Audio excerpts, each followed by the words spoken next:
148వ కీర్తన 4వ వచనం, పరమాకాశంలారా, ఆకాశం పైనున్న జలములారా ఆయన్ని స్తుతించుడి. సో ఇక్కడ చాలా స్పెసిఫిక్గా దేవుడు మాట్లాడుతున్నాడు.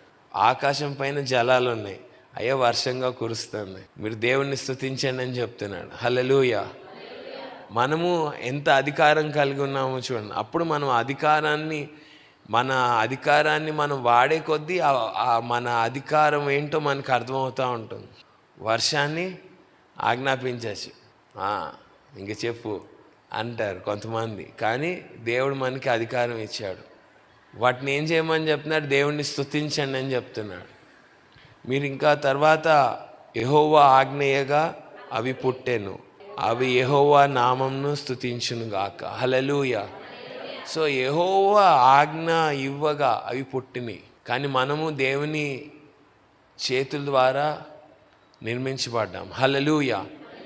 ఇది అర్థమయ్యే కొద్దీ, ఈ విషయాలు మనం అర్థం చేసుకునే కొద్దీ గొప్ప ఆశీర్వాదాలు మన మీదకి వస్తాయి.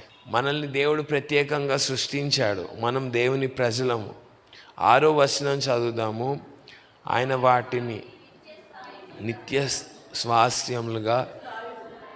స్థాయిలుగా స్థిరపరిచి ఉన్నాడు. ఆయన వాటికి కట్టడలు నియమించి ఏది దాన్ని అతిక్రమింపదు. హల్లెలూయా. సో మనం చాలా స్పెసిఫిక్గా దీన్ని ఆలోచించాలి. అతిక్రమించేది మనమే. అవన్నీ ఏది అతిక్రమించదు, ఏది మాట తప్పదు.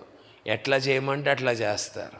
సో కాబట్టి మనకి ఎందుకు దేవుణ్ణి స్తుతించమని చెప్పాలి అని అంటే, అవన్నీ మన కొరకు సృష్టించబడి మన క్షేమం కోసం, మన అవసరాని కోసం దేవుడు సృష్టించాడు. హల్లెలూయా.